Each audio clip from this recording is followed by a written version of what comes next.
gentlemen, boys and girls, tickets of all ages, welcome to the greatest show in Hollow Earth.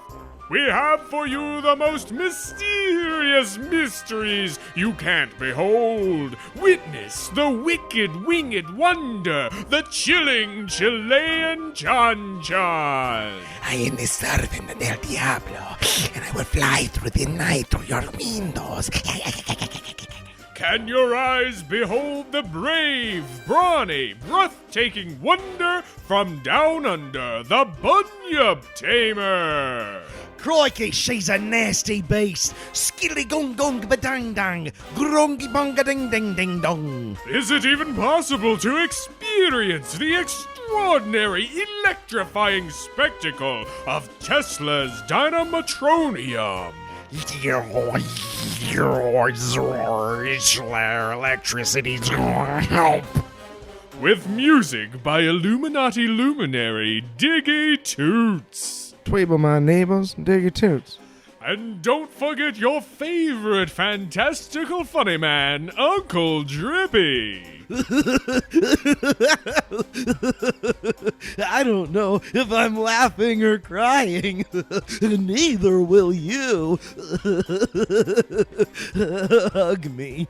All leading up to the divine, death-defying dealers of distress, the fallen angels of the flying trapeze. Ladies and gentlemen, step right up and prepare, if you dare, for Blurry Photos!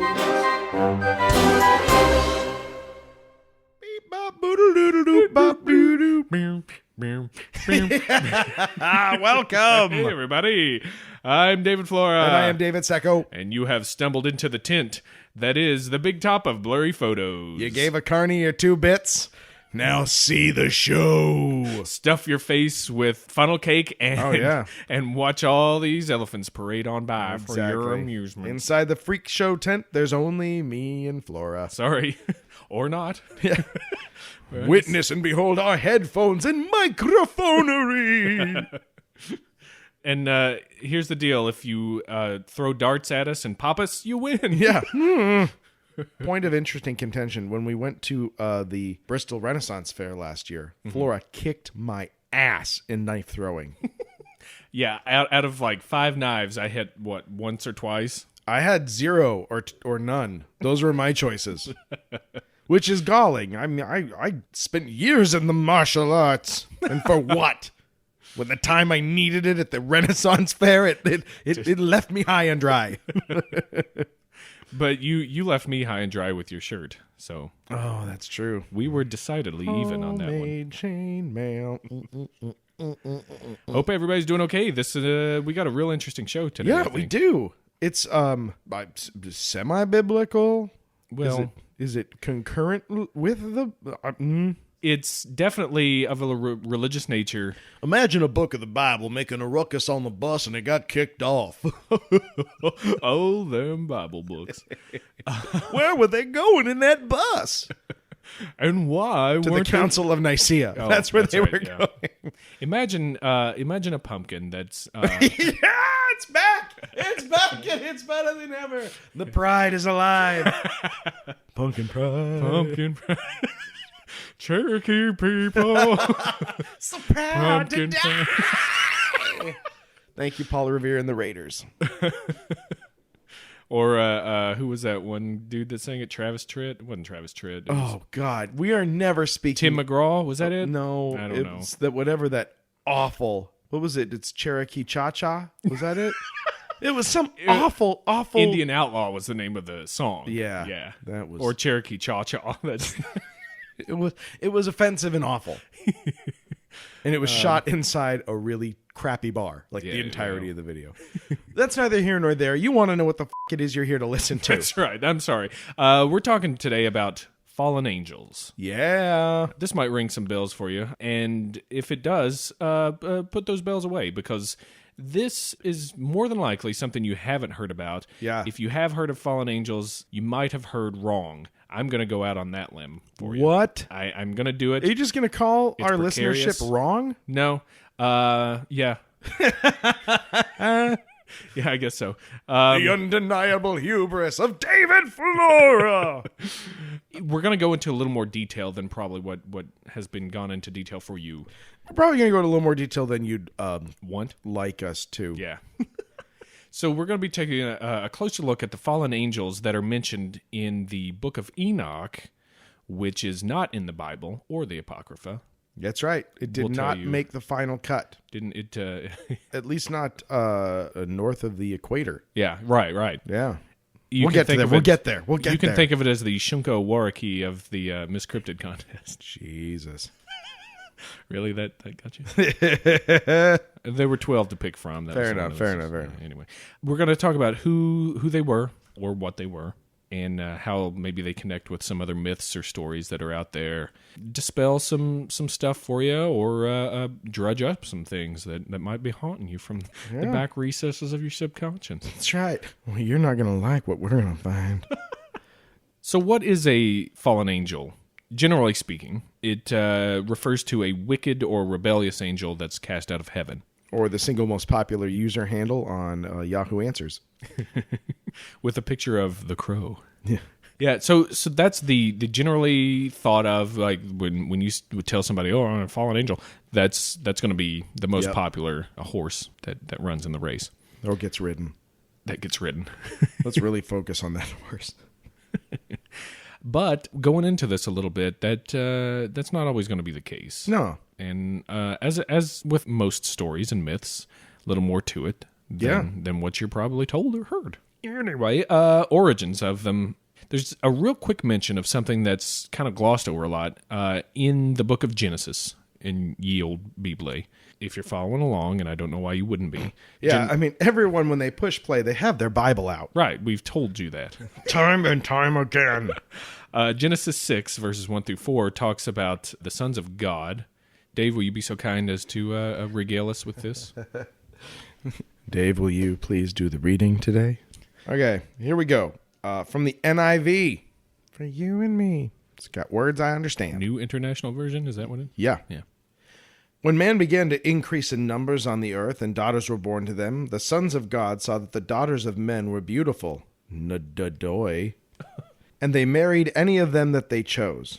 Then the Lord said, My spirit will not contend with man forever, for he is mortal. His days will be 120 years. The Nephilim were on the earth in those days, and also afterwards, when the sons of God went to the daughters of men and had children by them. They were the heroes of old, men of renown.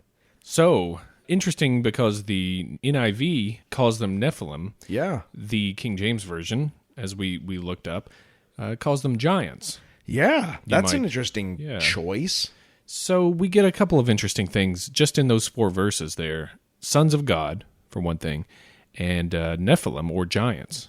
Now, there's 2 ways that gets interpreted. Which one? The sons of God reference. Okay.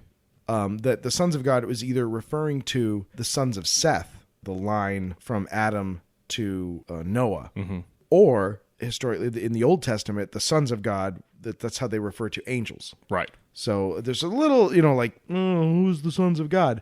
However, since it makes such a distinction between, I almost think it's silly that they include this possibility of the line of Seth, because then it goes on to be very clear, like when the sons of God Did this. yeah, and then they had sex with daughters of men. I mean, there's that really clear sons of God, daughters of men Yeah. break. These are not. This is an apple. It's Yeah, making it's- out with an orange. It's weird to interpret it as being just humans still. right. I almost think that it's an attempt to kind of be like, okay, things are getting a little weird here. Then you get Nephilim to deal with and giants. So let's just pretend that Yeah. So Nephilim, the giants, we're going to touch on that in a little bit, but tuck that away in your old pocket. You're going to want to highlight that in your Bible, and we're going to refer back to that in a moment. Keep a little sticky note right next to you on the page there. Earlier in Genesis, there's a mention of Enoch, who is the son of Jared and father of Methuselah. Whoa. You know that guy. Enoch, also called the 7th from Adam in this line that we just discussed. And there's this text called the Book of Enoch. Yeah, that's fascinating. Yeah, it's really neat. It's an old Jewish religious text that dates from somewhere between 300 BCE to 1 CE.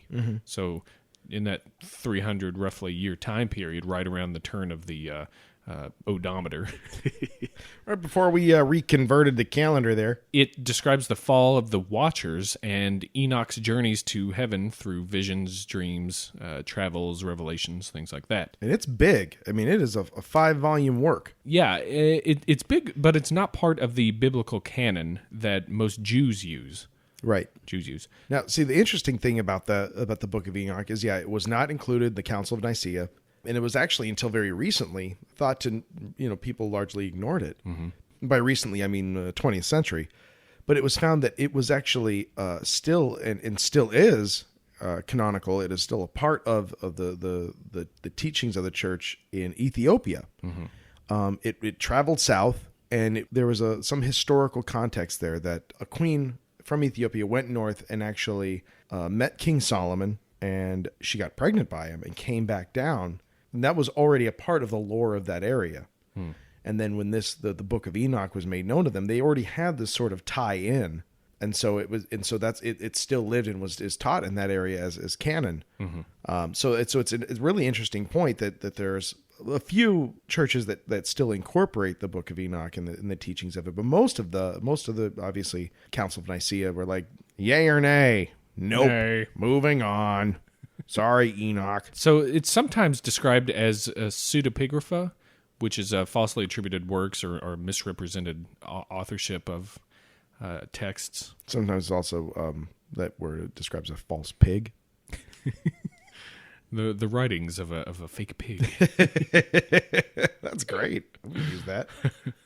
But anyway, it's still a very interesting work. There's even a second Book of Enoch, which is popular in the Slavic Orthodox churches. And there's even a third Enoch that's out there. They just kind of get a little bit more, that eyebrow goes up every book that comes out. The third one was called Knockin. Enoch knocking on your door. That's right. On heaven's door. Hey. Enoch 2, The Return of Enoch, and then Enoch 3, Enoch Rides Again. That's right. It's just like nobody's watching by that point. Vengeance for Enoch.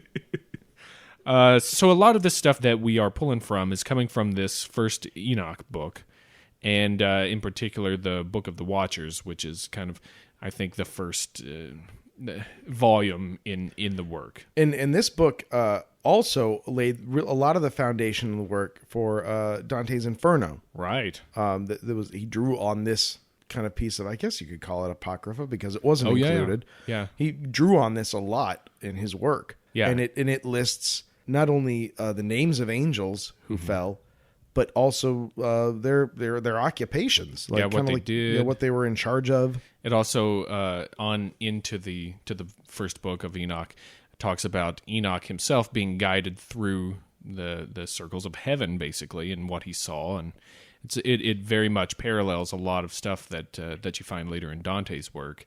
Yeah. Which is very interesting, and we might touch on that in a future episode. Yeah, if you're like, I want more of that, well, you just have to wait, but it's coming. It's like a pie cooling on the shelf. If you listen to it too soon, you're like a hobo, you'll burn your mouth. You just get burned, but it smells so good. So let's get back to this Sons of God thing. Let's talk about that a little bit. What is this? And this is a classic, and you'll see this plays out in tons of religions. Yeah. I mean, look at Hercules. When you have... I mean, look at him. He's amazing. Oh, look at him. A Kevin Sorbo. Which, by the way, who on earth looked at him and said, yeah, Hercules. But yeah, the idea of the divine individual mating with the mortal and their offspring being caught between two worlds, but always imbued with a couple of extra powers or a thing going on. Yeah. You see it in the Greeks, like I said, but Sure. you see it in this as well. And in this case, the Nephilim are giants.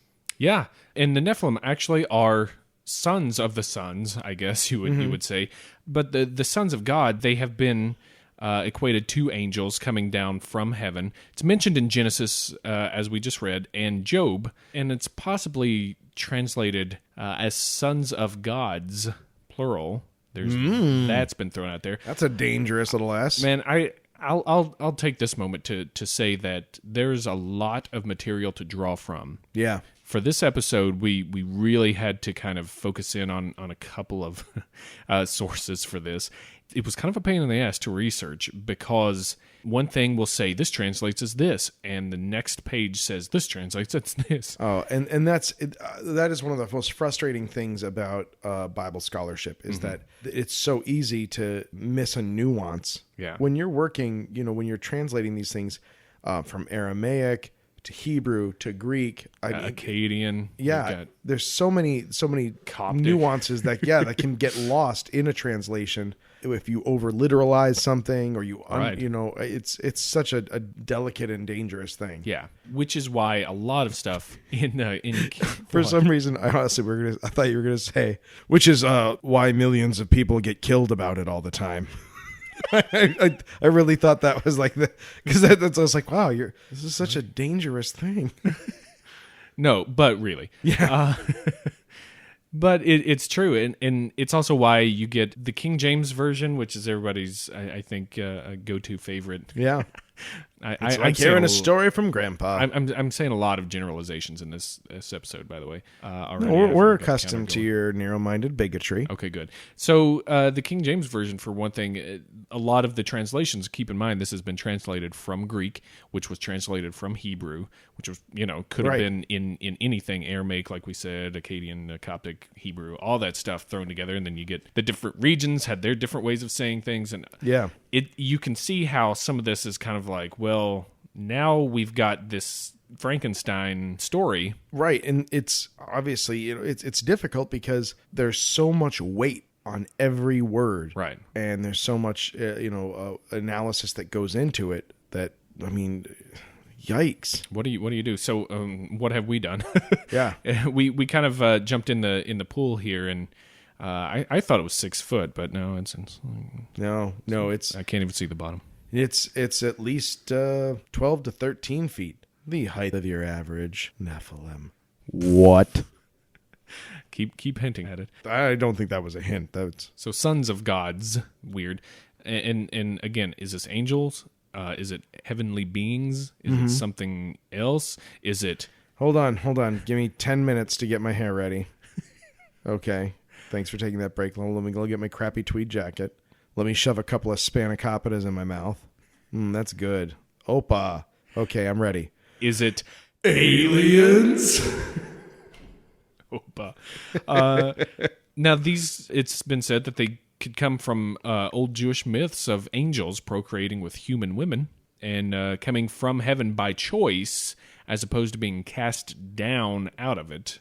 Yeah, and it seems that the verse we read out of Genesis implies that, I think. Yeah. That they were like, hello, ladies. Because they're all dudes, right? All the angels are men, so... I'm going to kind of breathe some more fire onto that in a minute, but this idea of angels coming down from heaven is expounded in Enoch chapters 1 through 36, which is what we call the Book of the Watchers, which I mentioned before. Yeah. That's the first kind of...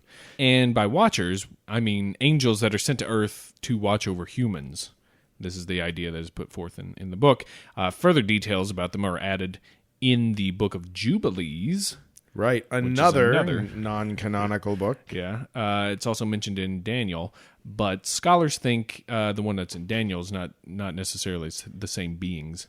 Yeah, that these guys are. So as has happened here on Earth so many times, you send the guards down to the prison, and they end up having sex with the inmates. Story of my life. Womp womp. One of the verses reads, "They descended upon the earth, that they should instruct the children of men, that they should do judgment and uprightness upon the earth." Now, to this end, watchers, to me, kind of sound synonymous with like shepherds, right? Like mankind is something that they have to kind of watch out. Don't run on the street. Be careful. To me, it sounds like warden. And that maybe you just have a nicer disposition. ultimately, I guess it's the same thing, right? Right. Yeah. Taking care of something that may or may not be in captivity, right? Yeah. That's getting weird. Get your Spanakopoulos out. Yeah. So let's jump over real quick to Sumer. Ye old Sumer. You remember that one? Just to set the stage a little bit here for us before we get into the Watchers themselves. Sumerians themselves called where they lived, translated, so they think, the place of the civilized lords. But some people go so far as to call it the land of the Watchers. Whoa. And some people have also said that the, I guess, Egyptian term for Sumer was Ta-Nater, or I do not know how to pronounce Egyptian. Oh, you but- don't? Oh, Sorry. you suck. I'm mad at you. Good. Ta-Nater or Neter. Okay. Or Nater, which All means... of our fluent Egyptian speaking listeners, please feel free to yeah, chime in anytime, guys. Yeah. Anytime. That, to them, I guess, meant divine land, which I thought was interesting. Yeah. Now, in the old stories, the Watchers are said to have looked like large humans that never slept and never spoke. But that, I kind of got the sense that it was kind of an exaggeration of their resolute image. Yeah. Their, you know. See, I maybe I'm just fixated, but that says like guard, like warden, like it's a constant vigilance. Which is interesting if you really do go down the aliens route. No. It goes. Think Keanu. Aliens, bro. Because aliens. That's Bill Pullman aliens, Okay. and we're doing Keanu stuff. Gotcha. There's a big difference. My bad. Aliens? See, and when in 10,000 years, when this gets translated a few times, they're not going to understand that nuanced difference. That's true. The Book of Flora Instead of the Watchers, it was the Watchers. Yeah. The Book of Flora will not be included in the canon for the Techno Bible. Oh, man. That's all right. I'll have my own sect. Yeah. The Gnostic Florians. Oh man, that's brilliant. I want me and mine to be like the Kali, the death cult. That's what I want. The underground death cult. That's me. Wow. That's pretty hardcore. Yeah, we'll call ourselves. See, I don't want it to be like the main trunk of like the religious tree. Mm-hmm. So we're like an offshoot, like a branch. So we'll just call ourselves the branch. Davite? No. Davidites? Davidins? Davidians. I'll call it the branch Davidians. Perfect. All right. Mark that down. Let's keep going. So the story goes that there were around 200 Watchers who got super horny because human women were so foxy. Dadoy. They call them Dadoy. The dust. They swore an oath with each other. This is the funny part. They swore an oath that if one of them made a booty call, that they all had to make booty calls. What? They swore an oath. The leader of them was like, if somebody does this, it's going to look bad on me. I'm going to get the shit for this. So if we all do it, then it's not so bad for all of us. Worst strategy ever. I mean, I know it's olden times, so like maybe there wasn't as much history to draw upon, but these are also, divine beings with presumably a superior intellect. What if people in rehab facilities made that deal? Like, that doesn't make any sense whatsoever. We're not going to do anything if we all shoot up. Unless, dude, if I go into that bar and have a beer, we're all going to have to get fucking triz-ashed. Woo, woo, woo. It's a bad idea. It's a dumb idea. But anyway, that's what they did. Angel logic. There's your new hashtag, America. And so they did it. They went and chose wives. That's, I think, important. They chose wives. Yeah, and that was the other thing that they like. It seemed very transactional. I mean, like they could just walk and be like, "Hey." Yeah, it's like the Gap. But on the in their Interesting defense, enough, between the Tigris and Euphrates was the Gap. In their defense, there's this being of light and purity, sculpted by God himself, and depending on your description, sometimes clad in the armor of the truth and light itself. And then there's a really stinky guy over there, just like trying to scratch some dirt, maybe plant some crops. Which one are you going to choose? Right. It's like the world of like Brad Pitts and then a whole bunch of Ricky Gervaises over there. I don't know why I picked Ricky Gervais. I think he's great. Funny. But they chose wives and they defiled themselves with them. And the wives... They lovingly defiled themselves. Sure. And the wives eventually had giants as children. And that is where we get this mystical Nephilim that we keep talking about. This is like 25% a jackass question, 75% actual question for you. Did you see anything? Because I didn't. And I was wondering about what happened to these women who had giant babies. No. Okay. Did they just explode and there was a baby there where she used to be? To my mind, the babies came out baby size and then just grew incredibly. Okay. And they're like twice That's awfully the nice rate. of me. Yeah, okay. I'm just curious. But I'm sure there's a book out there in some jar in a cave that's like, and the women exploded thusly. And lo, the men were showered with their entrails. Placental.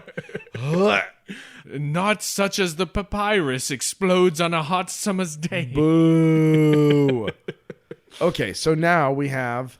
we have the defiled children of angels. Who, and these things, as we said, they're like 11, 12 foot tall, horrid creatures. Yeah. They're ugly. Just they're mean. They're mean. They're cannibalistic, warlike. They're pretty much everything you don't want in a baby. They're like Harry Potter giants. Yeah. Although I don't know that they're that dumb. You know what I mean? Like, I don't think it said, because they're half divine. Yeah. They're half watcher and half human. So they're bad news, but they're still capable of junk. And maybe that was the whole reason. Maybe God was like, listen, I know how this ends. It ends with gigantic assholes. They're like Attack of the 13-foot bros. Yeah. And the sounds of their collars popping could be heard throughout the valley. The beer tabs popping open. Shh. Quiet, my children. They approach. Bro. Yo. Bro. Hey. Hey, bro. Hey, man. Bro. Hey. Yo. You bros. Where's your wine? Yeah. Is Dave Matthews here yet? Because we're partially divine, so we have knowledge of the future and the past. Is he here yet? Dudes? No? Well, come here and I'll eat you. Yeah. Quit cock blocking me, dudes. What's fun about these guys is their connection to something that we have just mentioned. The old Tiwanaku. Yeah. Who needs a giant place to live for giants? But we haven't found any giant bones. Or have we? We haven't. Or have we? No. Aliens? Aliens? Saganaki? Uzo? So these guys actually were kind of the cause of the old great deluge. Right. So this is I never knew this. I never heard about this. Yeah. You guys ever hear this? Never heard about this? You hey Paul. You heard about this thing, this flood? You heard about this flood? Yeah, so that was the core of the sin that God had to expunge from the earth. That this is by their telling, by the Book of Enoch's story. Mm-hmm. This was the thing that the flood was sent to cure. Yeah. It got so bad that he had to wipe them out and any trace of them. They were, I think, having sons by this time. By the time it gets to like flood stage, because when we go back to that, we actually stopped, but we stopped at verse 4. But verse 5 of Genesis, chapter 6, to remind you not to get too Bible-y about this, but this is really interesting. Yeah. The verse 4 said, there were Nephilim on the earth in those days, and also after that, when the sons of God came into the daughters of men, they bare children, they became mighty men, were of old, and men of renown. Mm-hmm. Not necessarily in a good way. Right. It was negative attention, not positive attention. Goliath. Right. Ever heard of him? And then in verse 5, it says, God saw that the wickedness of man was great in the earth, and that every imagination and the thoughts of his heart was only of evil continually. Mm. And so, boom. And the Lord repented that he had made man on earth, and it grieved him at his heart. So he's very upset that this whole debacle has gone down. And I should have never done it. I should have never taken that clay. Yeah. Whoops a daisy. Why did I take that rib out? And so Yeah, exactly. So he's upset that there's this evil abomination running amok on the earth. And so in verse 7, he says, all right, and the Lord said, I will destroy man who I have created from the face of the earth, both man and beast, and the creeping thing and the fowls of the air, for it repenteth me that I have made them. He rage quits. Yeah, He totally rage quits. he does. He rage quits. Oh, this is over. I'm deleting my character. Done. I'm You'll starting this world over. never see me on this server again. Good luck. No one can have my axe. I think I'm gonna create a dwarf now. I think I'm gonna run a dwarf. I want to run a tank. Yeah, so yeah, he rage quits, but this was a huge piece of it. This was a big motivating factor in the flood. The flood. The flood. Additionally, though, the Watchers were also part of this rage quit that God does, because they taught humans technology and forbidden arts such as weaponry, enchanting, sorcery, astrology, cosmetics, geomancy, weather, Dianetics. the Adkins diet. Oh man, what are history's Flora? Fun improv game. Oh. Top 3 bad ideas in history that were taught by the Nephilim. 1. Deep fried Twinkies. 2. Nickelback. And 3. Skynet. Well done. I would have gone with Reaganomics, the designated hitter, and no free refills. Because it's not the same. Yeah, It's just not the same. It's like having a guy on your team whose job it is just to eat cake. You earn the right to hit in the outfield. You play defense so that you can participate in the offense. We know you're passionate. I'm not. Faking it. But because of that, because of them teaching these forbidden arts to mankind, these 200 angels, quote angels, right, watchers, fell out of the grace of heaven. They disobeyed God. They defiled themselves. And they fell out of his favor. Yep. That's the fall of these angels. It's not that they literally were kicked out of the mothership and fell to earth in a burning blaze and went on straight on through to hell. And you know what? There's a weird parallel in colonialism to people, you know, that you got these guys, they go to ships to islands, and the amount of guys who would either mutiny or abandon their ship to go live among the natives, and those guys weren't ever allowed back. No, they were shunned. Yeah. It's happened, Tale dudes. as old as time, angels getting horny, sons of man and daughters. I can't. Be our giants. Be our giants. giants. Please don't murder us or kill us, 'cause you're giant and you're evil and you f***ing hate yourselves. You're defiled, you're reviled, and you never ever smile. You keep eating us and yourselves, and you have 2 sets of teeth. Anyway, there were a few. There's a flood coming soon, and you'll all do something else. Oh, God, I destroyed everything around me. Wow. Musical episode. There were some angels that remained loyal in heaven, and these are the named archangels that you get. This is Gabriel, Raphael, Uriel, and Donatello. Nope, not Boo. yet. Michael. It was close. Yeah, and if you're sensing a pattern here, And Splinter to train them all. and the first fallen angel was Krang. If you're sensing a pattern in these names, the L part means of God. Ale. L. So you kind of get one of those stoppages in there. Gabriel, Raphael, Ginger ale. Ginger L. Go to L. Delicious. They are also representative of the 4 cardinal points. Ooh. So they say. You also get a few more that are thrown out there. Raguel, Remiel, and Saracael. Those are your archangels that clean up shop. But the fallen angels that are named, they're called the Chiefs of Tens. So you get roughly around 20 leaders of these 200 angels that come down and get their booties shaken. And for the most part, we get most of them. There are some names out there that are not floating around. Right. But some people think they are. I don't know. But the leader of them, called Samyaza, taught enchantments and root cutting to humans. Then you get Azazel, who taught metalwork, warfare, some cosmetics. Because he likes his ladies in eyeliner. Oh, no, this guy is the most rock and roll. Because he works hard and he plays hard. He taught how to make swords, knives, shields, armor. But he also taught mascara. Mm-hmm. Dude, I enjoy the balance. I don't know, Azazel, or maybe it's Maybelline. Dude, he knows what he likes. He likes shoving swords in dudes and shoving other stuff in ladies. Then you get Arakael, who taught geomancy, or as some texts refer to it, the signs of the earth. Uh-huh. You get Amaros, which may be a Greek translation of Armoni. Something called armors. And he taught enchantments and sorcery.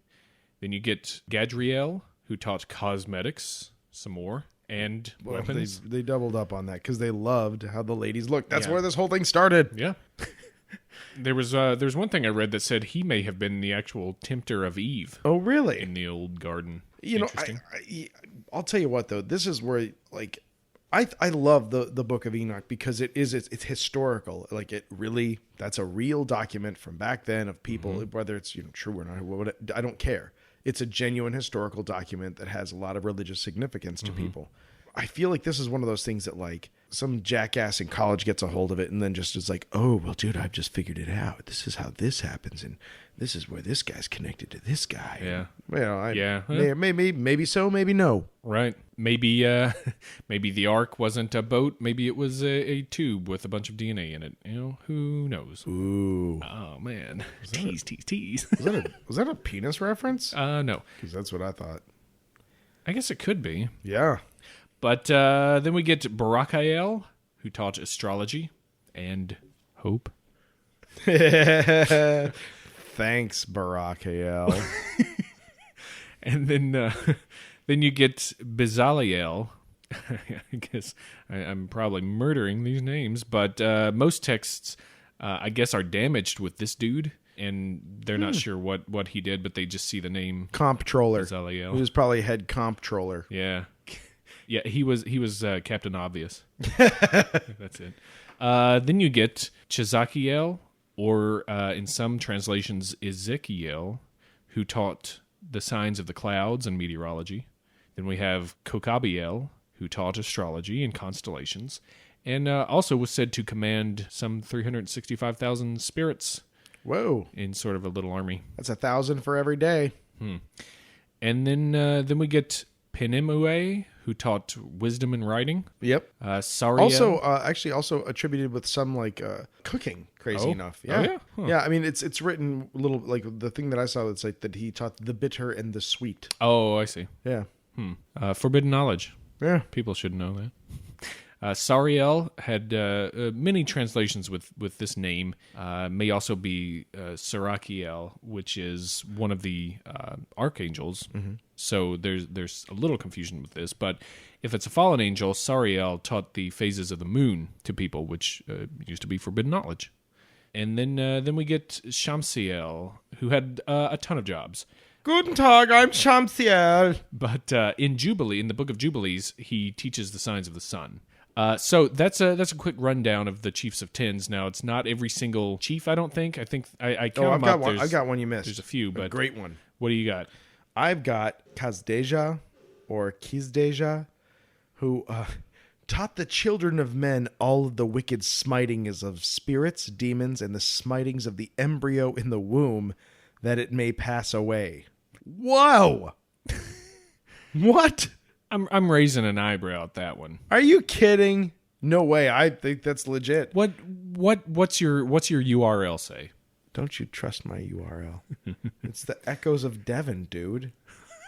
Oh yeah, Devon, I guess. Yeah. But Everything else that this guy has is totally in line with what you said.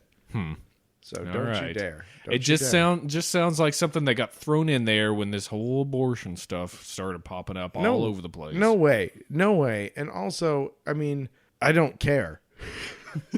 You're talking to the Yahoo Answers guy here. All right. Oh. Fair enough. So what happened to these dudes? I mean, you don't just go down and smack a bunch of They hoes. drowned. In particular, Azazel, apparently bound and buried in the desert by Raphael until Judgment Day, when he will be cast into a lake of fire. Not a good lifetime for him. Yeah. Semyaza and the rest were confined in the abyss by MacLeod. That's what, in the valleys of the earth, That would you make can't get any lower than the bottom of the ocean, I don't think. that right? would make a really great, like, that style of cinematography, like the 300 or the Immortals. That would make a great movie. Yeah, this would be much cooler, Yeah. In that style. Like you said, like a 300 with just angels v angels, Oh yeah, and going like at it. the fallen angels, they're like siring these giant monstrous men, and they're like, oh god, and there's people cowering, and the angels come down from heaven, and there's a huge battle, and how each of these guys gets locked away. You're welcome, Hollywood. Well, you're fucking welcome. Here's the thing. There are some stories that there was a huge battle in heaven. And you find it in the Indian Mahabharata. There's the war in heaven stuff, the chariots that fly around, and just this huge all-out battle. There's some stories that say this happened. This is the Watchers, the fallen Watchers versus the loyal angels in heaven. They battle it out, and then the flood happens, and God commands Michael, Raphael, Gabriel, all those guys Donatello. Donatello.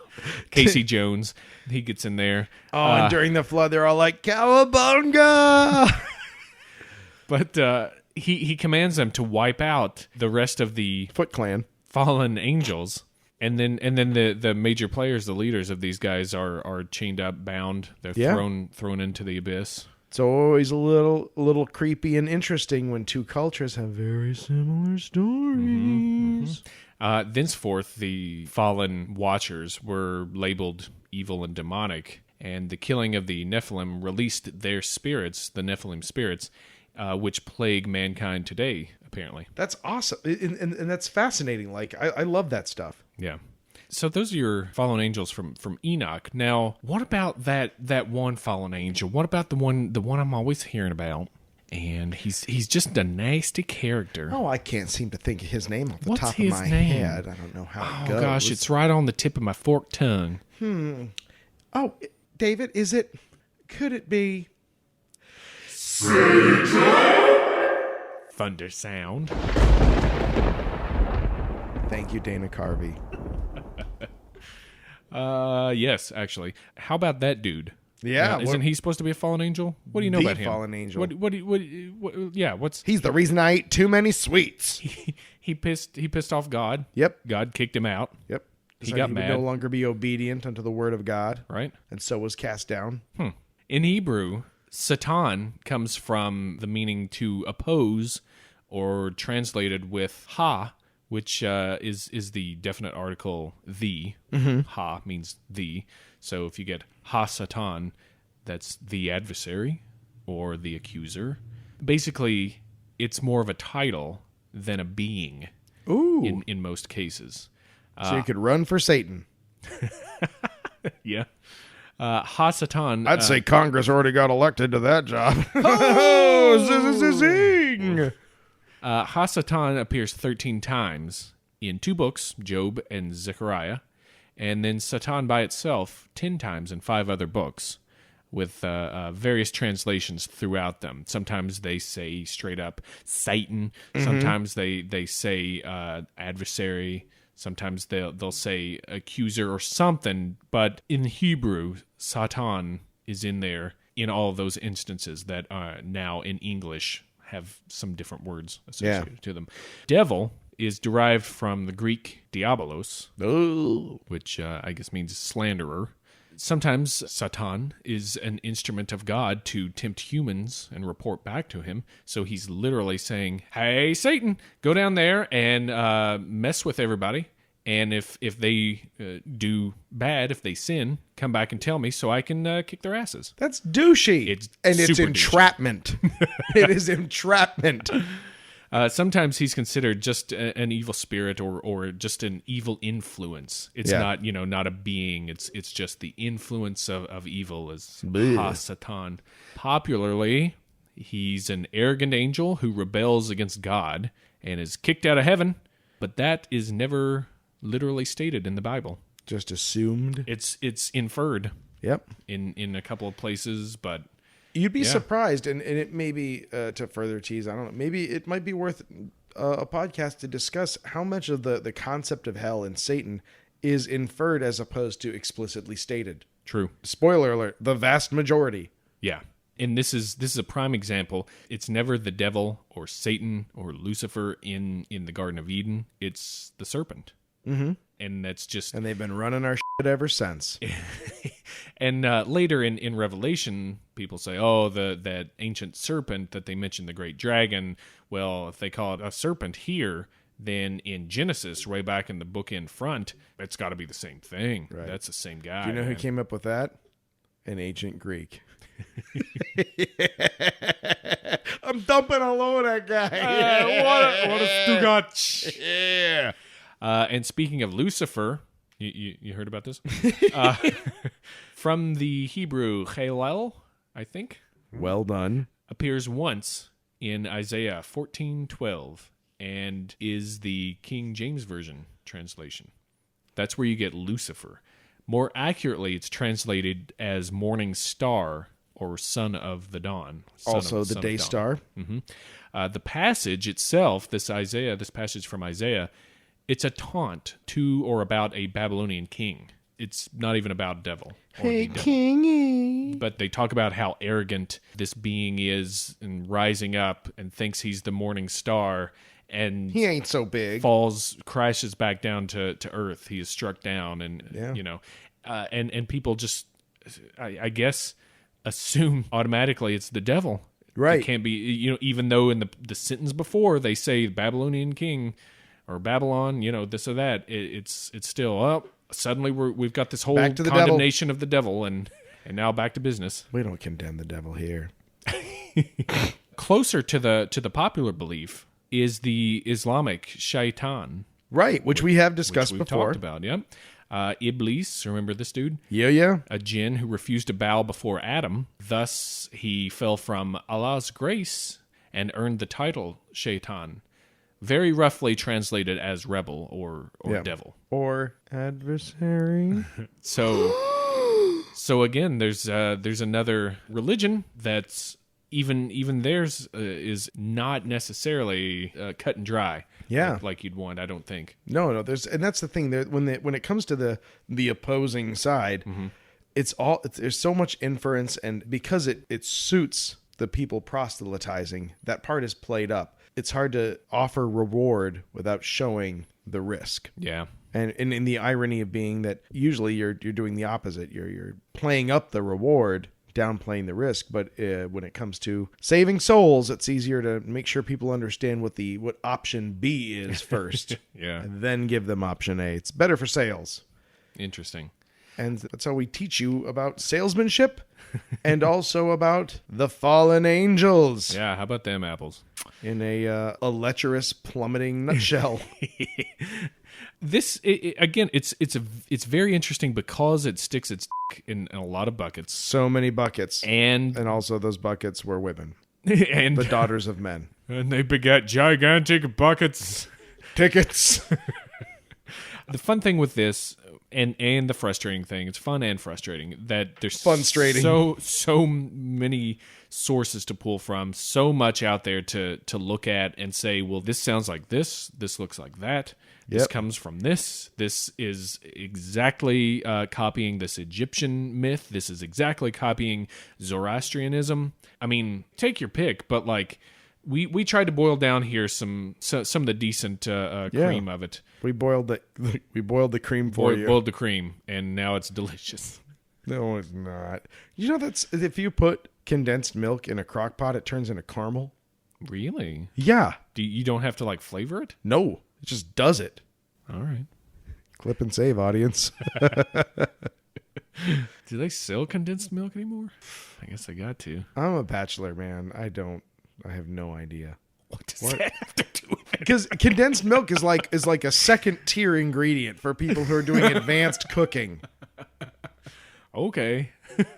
I mean, I don't have any concept. What you of mean it. is that you put the Kraft mac and cheese packet in, accidentally tried to cook it in the crock pot when you were drunk. Right. And suddenly you got caramelized cheese. No, it was because my friend Derek's mom made like caramel pie, which was just a slice of caramel with a crust. It was amazing. And I was like, Is this the same guy who would eat the steakums? no, that was a different guy. Steakums. Ugh. I did find out those things still exist. I saw them at a store the other day. Oh, those are rough. You can't feed them to a dog, man. No, you can't. They're the worst. Blurry Photos brought to you not by Steakums. Oh God, moral conundrum. What if Steakums is like, we will pay you $1 million? Done. Sold. I have no soul. I don't care. No. Now where's your women to defile? Yeah. But I asked his mom, I was like, how the heck do you make this? She's like, you put condensed milk in a crock pot and let it just sit there for like 8 hours, and then you have a crock pot full of caramel. Weird. Right. Wow. Cooking tips with Dave and David. Yep. Right after the angel talk. That's right. Do you need I also would like to offer you this sweet tip. Why don't you put the puns at the end of every episode? Because people like it like that. Oh. Tied up real nice and tied on top. I could use some puns. Man. It's been a big it's been a steakum to chew on for What? sure. This go around. They're the worst. Hope Flora- you got something out of it without us being too preachery. Yeah, no, I don't think we went too bad. We've gone off the rails worse than that in the past. Yeah. So if you're still around, This actually came to us from a listener suggestion from our listener Jeff. Thanks for thank you, Jeff. This was a writing in great there. idea. We would not have come up with this on our own. I guarantee it. Yeah, that's true. That's true. I guarantee told you. I mean, we might have touched on Nephilim. Yep. I think, and it's a weirdly big. It unfolds. Yeah. It gets bigger as you go, and that was surprising to me as well. Yeah, and it's a big pizza to take toppings off of. It's a giant pumpkin, and you're just scooping guts and scooping guts. But the whole religious history kind of stuff, the biblical, Oh man, that's a rabbit hole. it's a rabbit hole that has no bottom and is full of like YouTube channels Right, and people are stabbing you the whole way down. and telling you what a terrible person you are. Yep. So we'll try. I like biblical history and stuff just in the fact that a lot of it is. There's more to it than what is usually taught, or Yep. the translations thing gets me every time. It's just like in the original text, which maybe you can listen to that because that's coming from. It's closer to people that may have actually experienced something, Yeah. than some monks sitting in cells illuminating manuscripts. Those stupid monks. And before I rant some more, let's go on and get to these puns. Oh, are we going to do puns? I am sorry. I thought that we had just blown right Yeah. by the pun stand. Yeah, I keep running my mouth. I was like, wow, I really took it to the hoop with the puns. It's not happening. I went first last time, so you get to go. You always say that, but I don't know if it's always true. Oh, okay. Well, maybe you can keep track and then. Well, you got me there. All right, suck a butt. It turns out that the spawn, the sires of angels and the daughters of man, they weren't all bad. No? No, they were gigantic, cannibalistic, evil, mean-spirited, and ugly creatures, but they were amazing musicians. So if you ever get yourself a time machine, why don't you go check out the Nephilim Harmonic Orchestra? I hear their Dvorak Symphony No. 9 is wonderful. Oh, they're doing nocturnes next season. Actually, they did a little stint where they played some reggae music. Did you hear about that? No. You didn't hear about that? No, I didn't. I I didn't read that newspaper. It goes along with the hot new beach craze, where they have huge, giant bars to slip under. It's called Nephilimbo. Oh, nice. All right, tough guy. All right. I'm not done with you yet. Okay. Amongst the fallen angels who imparted this ancient and forbidden knowledge unto man, like we went over, they taught metallurgy, astronomy, astrology, so many things. But amongst them was one who actually taught them how to make food extra spicy, and that was Shirachiel. Oh, Yeah. that stuff's evil even today. Sriracha translates as ancient evil. Yeah. All of mankind's sins in your mouth. Gross. Well, I've got a mobile phone here with it's just got a terrible plan, just the worst, the stupidest plan that you can have. If you use it, you're gonna want to go out, bury it in the desert, and throw it in a lake of fire. Okay. It's called the Azazel phone. Oh man, I see what you did there. I see what. Yep. And that's puns. That's that. Hey, what you might want to do, just if you're sitting there. Allow us to impart to you some ancient and forbidden knowledge, things you should do that may seem wrong or bad. There's an ancient text that you can look up actually on your phone or mobile device. What? Or computer, laptop, desktop, top hat, Top Gun. Do you know that the girl from Top Gun's gay? So Kelly McGillis is gay? That's what I heard. Boy, Flora, you just took my breath away. Wow, wow. Wow, wow. Thanks, Berlin. That's my new best way of citing things is thanking. Thanks. Oh, just thanks. I thought it was just singing the song. Hey, go to iTunes and subscribe to us on there and Buy star Take us. My Breath Away by Berlin. And while you're there, stop by our presence on iTunes and write us a review. Yeah, write us a review. Give us some stars. Rate us there. Watching in slow motion as I wrote, Dave and Dave are awesome. Wow, wow. What else can they do, Flora? Well, you can take the highway to the danger zone that is Twitter. Follow us at Blurry_Photos, yeah. I went to the stumble upon.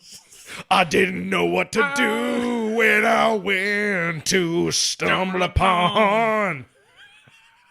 Thanks, Kenny Loggins. It works for everybody. As long as I know who does it. What's another song from there?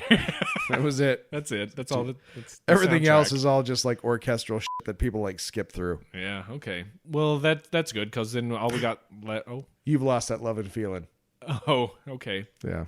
You've subscribed that YouTube channel. Whoa. Blurry Photos. Podcast. _.org on the Twitter book or the face upon. Whoa. I'm sorry. Please stop. Just if you skip, just turn it off now. You know what we're gonna do? 10 more minutes of this. Yep. Facebook, we're on there. Blurry Photos Podcast. Find us, like us. Dave, we are dangerously close to 100 likes. That is dangerous. The centennial Do you mark. know what happens when we get 100 likes? We get a letter from the Queen, I think. Yep. Mm-hmm. We get a lock of hair from the newborn baby's head. Yep. Great, you guys. Thanks for listening. Yes, you are righteous and awesome. Feel free to drop down from heaven and check us out. For this episode of Blurry Photos. I am Davidiel, teacher of songs, Stecco. And I am Highway to the Dave and Flora. Oh, well done. I'm gonna take it out to the bye.